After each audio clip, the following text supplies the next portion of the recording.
కాదు. Okay madam, ఒక student abroad వెళ్ళాలి చదువు విషయంలో అనుకున్నప్పుడు డాక్యుమెంట్స్ని ఎలా సబ్మిట్ చేయాలంటారు? ఇందాక చెప్పాను అదే. ఇప్పుడు 10th క్లాస్ ఏమున్నాయి మార్క్స్, ఇంటర్మీడియట్ ఎలా ఉంది, గ్రాడ్యుయేషన్ ఎలా ఉంది, నెక్స్ట్ వాళ్ళకి అక్కడ కావాల్సినటువంటి ఎలిజిబిలిటీ టెస్ట్, యుఎస్ అయితే జిఆర్ఈ, టోఫిల్, ఐఎల్స్, యూకే అయితే కనుక ఐఎల్స్, టోఫిల్ ఇలాంటివి, తర్వాత ఆస్ట్రేలియా వీటికి అయితే ఐఎల్స్, టోఫిల్, పీటీ ఇట్లా ఉన్నాయి ఎగ్జామ్స్.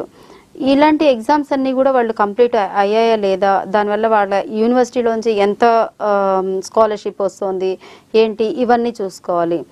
ఆ తర్వాత వీళ్ళ పేరెంట్స్ డాక్యుమెంట్స్ ఇవన్నీ. ఇప్పుడు స్టూడెంట్ వెళ్తున్నప్పుడు even for example UK student ఉంటారు.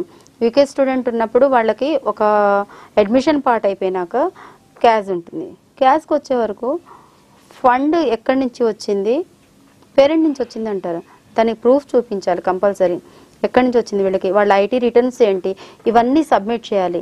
అంటే 1 by 1 document step by step ఆ సిగ్మెంట్ని బట్టి ఫుల్ ఫ్లెడ్జ్డ్గా ఒక ఫైల్ చేసుకోవాలి. వాళ్ళు చేసుకొని ఆ ఫోల్డర్ వైజ్ వాళ్ళు సబ్మిషన్కి రావాలి క్యాష్కి వచ్చే వరకు. అందులో ఒక 1 రూపీ తేడా వస్తే కూడా క్యాష్ ఆగిపోతుంది.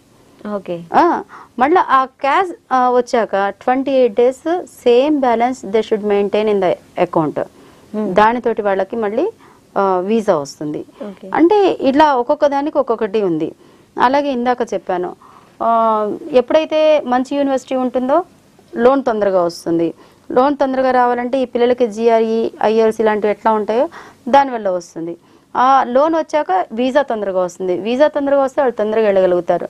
ఈ డాక్యుమెంట్స్ అన్నీ ఎడ్యుకేషన్ దగ్గర నుంచి, ఐఎల్స్ దగ్గర నుంచి మొత్తం వాళ్ళ మెడికల్స్ వరకు కరెక్ట్గా ఒక ఆర్డర్లో ప్రాపర్ వేలో పెట్టుకొని సబ్మిట్ చేసుకునేటప్పుడు కూడా వీసా స్లాట్స్ కూడా ఓకే వేరే వాళ్ళ పాస్పోర్ట్ నెంబర్ తోటి టక్మని స్లాట్స్ బ్లాక్ చేస్తూ ఉంటారు. అదే మొన్న చాలా మందికి ఇబ్బంది అయింది. మీకు స్టూడెంట్ వెళ్ళాడు ఢిల్లీలో, వెళ్ళాక స్టాంప్ పడింది. యాక్చువల్లీ స్టాంప్ పడ్డాక ఆయన పాస్పోర్ట్ని వెనక్కి తీసుకున్నారు. ఓకే. తీసుకొని నీకు స్లాట్ ఎలా అయింది, ఓకే అంటే స్టాంప్ పడింది in the sense interview okay అయింది, పాస్పోర్ట్ తీసుకున్నారు. పాస్పోర్ట్ తీసుకొని వాళ్ళు మళ్ళీ పంపిస్తారు కదా స్టాంపింగ్ అయినాక.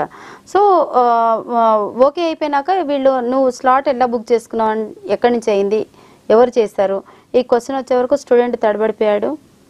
రీజన్ విన్నాడు ఆయన. ఆ పాస్పోర్ట్ ఎట్లా అయితే తీసుకున్నాడు అట్లా ఇచ్చి పంపించేశాడు.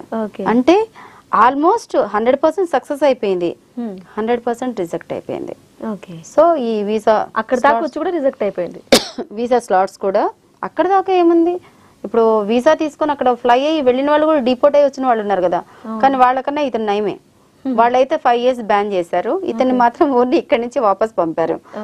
వీసా ఈవెన్ అట్లా రిజెక్ట్ అయిన తర్వాత మళ్ళీ మనం అప్లై చేసుకోవాలంటే ఎంత టైం కావాలంటారు? దేనికి? మళ్ళీ వీసాకి మళ్ళీ వెళ్ళాలంటే అబ్రాడ్ కి? ఇదే చెప్తున్నాను. ఈ మధ్యలో చాలా రూమర్ కూడా ఉంది, 366 రోజులు చేసుకోవద్దు ఇట్లా అని చాలా రూమర్స్ వచ్చినాయి. అలాంటి ఏది కూడా కన్ఫర్మేషన్ లేదు, వాళ్ళ దగ్గర నుంచి కూడా ఏం రాలేదు. బట్ ఈ మాత్రం భయం అయితే పబ్లిక్లో ఉండాలి. ఒక రకంగా చేసుకోవచ్చు, మళ్ళీ కొంచెం గ్యాప్ తీసుకొని చేసుకోవచ్చు. ఇప్పుడు జాన్లో వెళ్ళలేకపోయారు, ఇమీడియట్లీ మేలో అంటే ఆ రీజన్ని బట్టి మేలో వెళ్ళాలా సెప్టెంబర్లో వెళ్ళాలా అన్నది చూసి చేసుకోవాలి. కానీ ఒకసారి రిజెక్ట్ అయింది, చాలా మందికి ఒక 8-9 క్వశ్చన్స్ అయిపోయాక లాస్ట్ క్వశ్చన్ లోన్ ఒక్కటి లేదని చెప్పి రిజెక్ట్ అయిన పిల్లలు ఉన్నారు. అలాంటి వాళ్ళు అలా లోన్ అనేది చిన్న విషయమే, లోన్ చేయించుకొని వెళ్ళిపోవడం అట్లాంటివి చేయాలి. కంప్లీట్ ఇంకా డాక్యుమెంట్ ఏదైనా ఫ్యాబ్రికేట్ ఉంటే అది మనం కూడా ఏం చేయలేము. వాళ్ళకి మనం అలాంటి వాళ్ళకి మనం సలహా కూడా ఏమి ఇవ్వలేము, ఎందుకంటే మనం అలాంటివి ఎంటర్టైన్ చేయలేము కాబట్టి. Yes madam. మేడం, ఫైనాన్షియల్ సపోర్ట్ని మనం ఎలా మేనేజ్ చేసుకోవాలంటారు?